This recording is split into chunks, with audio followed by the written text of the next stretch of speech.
Donald Trump's favorite boogeyman during his campaign was an imaginary Biden-controlled Department of Justice, which was turned into a political weapon and wielded against Donald Trump and MAGA. Trump said Biden is weaponizing the DOJ. He is puppeteering investigations and indictments that are politically motivated against Trump and others associated with him. And Trump was warning they're going to do show trials. You've got federal prosecutors on strings that Biden is controlling, and the Justice Department is going after anybody MAGA and blah, blah, blah. But now that Donald Trump is again holding the levers of power, it's not Biden doing those things. In fact, Biden never was. It's Donald Trump. The new target is former FBI Director James Comey. And we have learned that as soon as this afternoon, it may have already happened by the time you listen to today's show or watch this video, James Comey is going to be indicted by Pam Bondi, Donald Trump's sycophantic, loyalist, brown-nosing, pathetic attorney general. Now, before we get into the details of this, I just want to remind you, when the Justice Department was investigating Joe Biden's son, Biden got out of the way. He got out of the way and he allowed that to continue and he didn't interfere. Do you think, actually, our friend Adam Mockler said it well last night on CNN. Do you think Pam Bondi would ever be allowed to investigate Don Jr.? And of course, Trump's claims that Biden was weaponizing the DOJ were just an admission that Trump's plan is to weaponize the DOJ.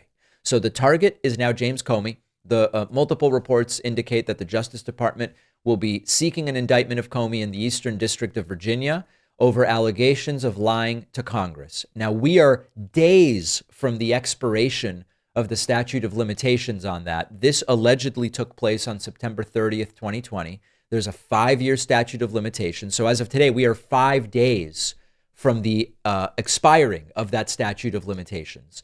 The exact lies that Comey told on that day per the DOJ, we are not aware of at this point in time.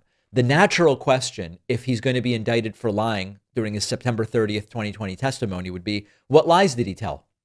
I don't have the answer at this point. Now, once again, by the time you listen to this episode, we may know the answer to that. The indictment may be out and it might actually include the statements made by Comey that are alleged to be lies. Maria Bartiromo, on the Comey allegations, this might not surprise you. She believes that this is the biggest scandal anyone has ever seen. I thought the biggest scandal was Obamagate, which I still don't understand. But okay, take a listen. Even if you poll Democrats today, they will tell you 30% of them will say that they believe that Trump conspired with Russia in the 2020 election. It's completely and absolutely false. It's just extraordinary, Congressman, truly extraordinary. I mean, this is the biggest scandal that anyone has ever seen. Followed by the Joe Biden mental capacity scandal and the auto pen use. But right. The two biggest scandals now are Comey lying to the DOJ in September of 2020, even though we still don't know what the lies are, and also the auto pen. Those are the biggest. Well, at least it's supplanted Obamagate, if nothing else. Now, the difference between Trump and Biden on this issue really couldn't be clearer. Biden never ordered anyone to indict Trump. In fact, he said, I'm staying out of it. Biden never ordered anyone to stop investigating his son, Hunter. He allowed it to go on. The indictments of Trump came from independent grand juries, career prosecutors, because Trump committed crimes. He was convicted of those crimes. In Trump's case, you have the president directly replacing prosecutors with loyalists, rinse, repeat, until he gets the outcome that he wants. And earlier this week, Donald Trump was able to engineer the ouster of Eric Siebert, the U.S. attorney in Virginia, who was looking at this whole Comey thing and going, charging Comey, what are you talking about? And instead, Trump installed Lindsay Halligan, a former personal attorney, no criminal track record to take over. And now all of a sudden we are hearing that under Pam Bondi's DOJ, Comey is getting indicted. This is revenge politics. If your argument is we need the rule of law, we need due process, we need to go back to the constitutional way of doing business, this is not it. And don't forget that this really goes back to 2017 because Trump fired Comey back then for refusing to pledge personal loyalty. Comey wouldn't bend the knee, and good for him. Remember, Comey's a Republican, and Trump had him fired. And now it's 8 years later. Hard to believe it's been this long. And Donald Trump is circling back to settle the score. So if you think, oh, well, we're going to see justice served. No, we're going to see an example made out of a guy who wasn't willing to do Trump's bidding. And the most chilling part, and you know how Trump goes, oh, if they can do this to me, they can do this to anyone. They do it to anyone. If Trump can dig up shaky allegations from 5 years ago to charge the FBI director who crossed him and dared to say, I'm not going to do your bidding, what message does that send to every single career DOJ and law enforcement official? It tells them you'd better toe the line or you could be next. You could go from the inner circle to being prosecuted. And it completely just corrodes the independence of the justice system. And that's another theme of this administration. Jerome Powell and the Fed, supposed to be independent, supposed to be immune from political pressure. They're not even supposed to receive political pressure. And Trump's been just hammering on them since he got into office. You got to lower rates, you got to lower rates, you got to lower rates. Jerome Powell finally does a 25 basis point cut. Trump says it's not enough. He's too late. It's too late, Jerome Powell.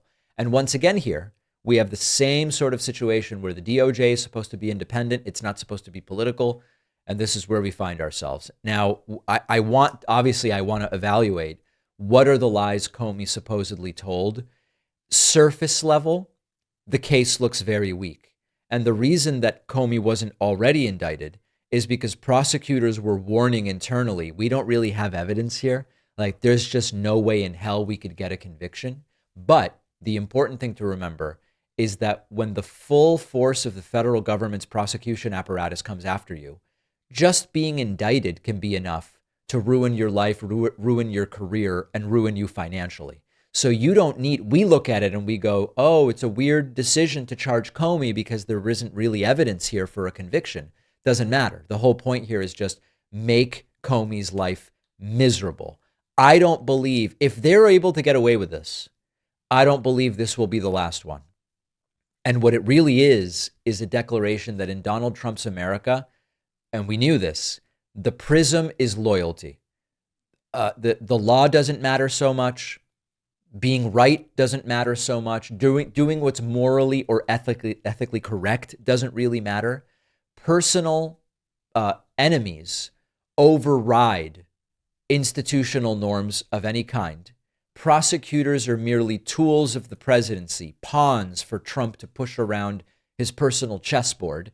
And the bitter irony here is that Trump campaigned on, we will end the weaponization of the DOJ that Joe Biden did.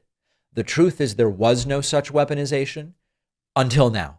And Donald Trump is now doing exactly what he warned us Joe Biden was going to do. You know, I'll often talk to my friends about what do we really think is private on our computers and on our phones. And many people believe that their emails are genuinely private. And it turns out that a lot of the email services are looking at your emails and can look at your emails even after you have deleted them, which is why I recommend our sponsor, StartMail, a trusted name in secure email for more than a decade. StartMail is based in the Netherlands. Netherlands is known for very strong data protection laws.